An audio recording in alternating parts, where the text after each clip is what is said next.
तो दोस्तों सिरमा HGS technology limited ने अपने क्वार्टर वन के नंबर को डिस्क्लोज कर दिया है। तो चलिए देखते हैं क्या है क्वार्टर वन के नंबर्स के अंदर, क्योंकि नंबर्स देखने में तो थोड़े मिक्स टाइप के लग रहे हैं। कैसे क्या है चलिए देखते हैं। डाटा बेसिकली मिलियंस में दिया हुआ है, मैं आपको करोड़ में कन्वर्ट करके समझाता हूँ कैसे किया हुआ है।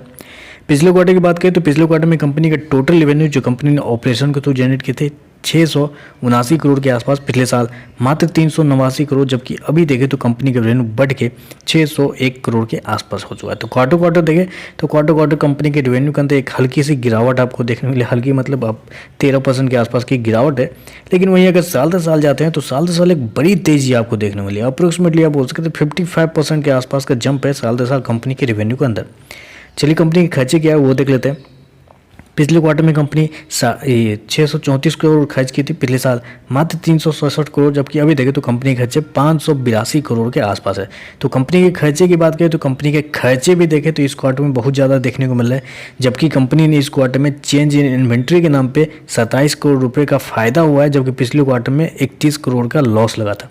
फिर भी कंपनी का जो एक्सपेंस है वो इस क्वार्टर में आपको ज़्यादा देखने को मिल रहा है। चलिए कंपनी के प्रॉफिट की बात कर लेते हैं। क्या कंपनी का प्रॉफिट इस क्वार्टर में बढ़ा है? पिछले क्वार्टर में कंपनी अप्रोक्सीमेटली 43 करोड़ के प्रॉफिट में थी, पिछले साल 17 करोड़ का प्रॉफिट था, अभी देखें तो गिर के 28 करोड़ के आसपास आ चुका है। तो साल दर साल देखें तो साल दर साल कंपनी के प्रॉफिट के अंदर एक अच्छी खासी तेजी आपको देखने को मिली।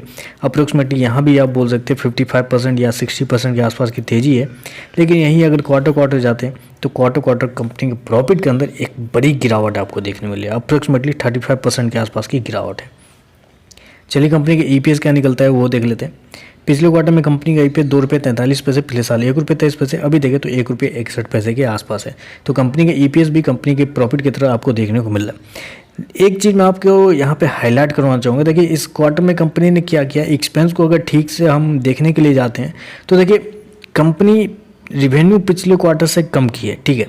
अप्रोक्सीमेटली 13% के आसपास की जो गिरावट है, मैंने आपको बता दिया 12-13% रिवेन्यू गिरा हुआ है। कंपनी के कॉस्ट ऑफ मटेरियल जो है कंपनी का सेम है, ज़्यादा नहीं गिरा है, अप्रोक्सीमेटली 2% आपको गिरता हुआ देखने मिला। तो कंपनी का कॉस्ट ऑफ मटेरियल 13% रिवेन्यू गिरने के बावजूद मात्र 2% गिरा है। ये ज़्यादा गिरना चाहिए था। यहाँ पे कंपनी ने बहुत बड़ी प्रॉब्लम क्रिएट कर दी है।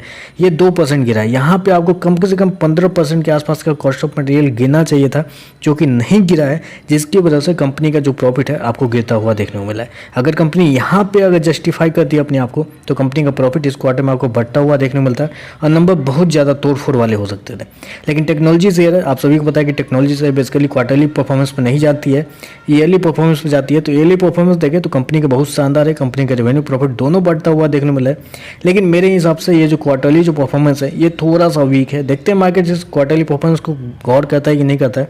तो बस आज के लिए बस इतना ही। वीडियो पसंद आए तो लाइक कीजिएगा, साथ में साथ चैनल को सब्सक्राइब जरूर कीजिएगा। धन्यवाद।